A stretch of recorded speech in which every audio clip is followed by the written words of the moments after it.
bahwa hukum jenggot itu haram untuk dicukur. Bagaimana nasib tentang orang-orang yang di pekerjaannya mereka itu diharuskan mencukur jenggot? Ya dia harus menjelaskan bahwa jenggot ini ketentuan syariat atau yang lain dengan bahasa yang lain yang bisa orang itu paham.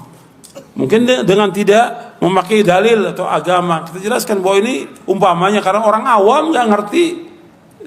Hobi saya ya jenggot ini umpamanya begitu. Karena nggak ngerti dalil.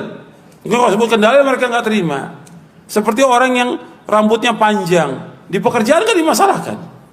Kenapa? Ini hobi saya, ini hak asasi manusia, kan gitu mereka dalilnya. Kenapa jenggot nggak bisa dibilang gitu? Kan bisa, dia bisa paham tentang itu. Kalau pakai dalil, mungkin mereka nggak mau terima. Pertama kali kalau dikasih dalil, ditolak duluan oleh mereka. Kasih penjelasan. Jadi ketika kita bicara soal masalah agama dan hukum, seorang dai, ustadz atau ulama memberikan fatwa atau hukum sesuai dengan dalil. Soal masalah berkaitan dengan maisha, mata pencarian, kan jangan disalahkan dai itu. Kalau umpamanya begini ada pertanyaan, contoh pertanyaan, hukum minum khamr, hukumnya apa? Haram. Ada fatwa ulama menjelaskan dan orang awam menjelaskan tentang haramnya. Lantas orang mengatakan, ya bagaimana dengan suami saya kerja di pabrik khamr? Apa Ustadz mau jamin maishahnya? Kata. Kan ini jawab pertanyaan beda dengan masalah mata pencarian. Harus bedakan. Jawab fatwa, ya jawab fatwa itu.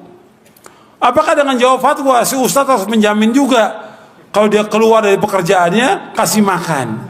Kan ini kebodohan. Fatwa tetap fatwa. Seperti orang bertanya tentang hukum riba, hukum bank konvensional, dijawab bahwa itu haram. Lantas gimana istri sama anaknya? Kan kita cuma jawab pertanyaan. Soal itu dia harus berpikir bagaimana mencari solusi yang terbaik setelah itu.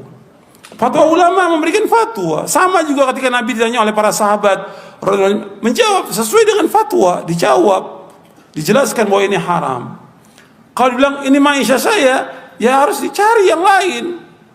Karena juga di zaman sahabat ada seorang yang dia maishanya melukis, menggambar atau buat patung. Hukumnya haram apa dalam Islam? Haram. Bahkan kata Nabi SAW, inna asyaddan nasi adzaban yaumal qiyamati al-musawwirun. Sesungguhnya orang yang paling keras siksanya dari kiamat itu dari kiamat para penggambar, pelukis, pemahat, itu paling keras siksanya. Karena apa? Yang dia gambar, yang dia lukis itu dari bentuk manusia atau binatang akan dikasih ruhnya itu untuk mengadab dia. Kalau dia digambar 1000 yang mengadab dia. Kalau dia gambar lebih dari 1000, ya terus. Makanya paling berat, inna asyaddanna adzaban yaumil qiyamah. Kemudian si pelukis ini bilang kepada Ibnu Abbas, ini maisha saya, pada pencari saya. Enggak, kamu harus gambar yang lain. Gambar yang lain apa? Seperti gambar gunung, gambar lautan, gambar pohon, gak ada masalah. Tapi bukan gambar manusia atau gambar binatang, gak boleh. Gambar langit, gak ada masalah. Disuruh gambar yang lain.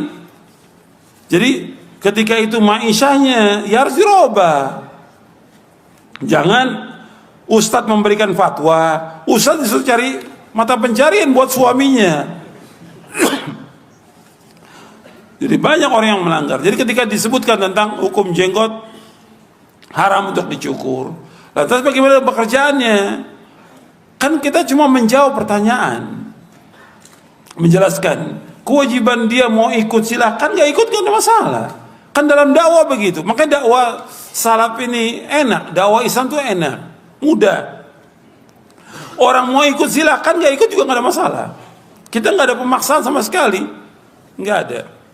Cuma kan kalau dia udah tahu, dia sebagai seorang muslim yang taat, dia udah tahu, ya dia tinggalkan dong yang haram. Jangan dia perbuat lagi. Karena apa?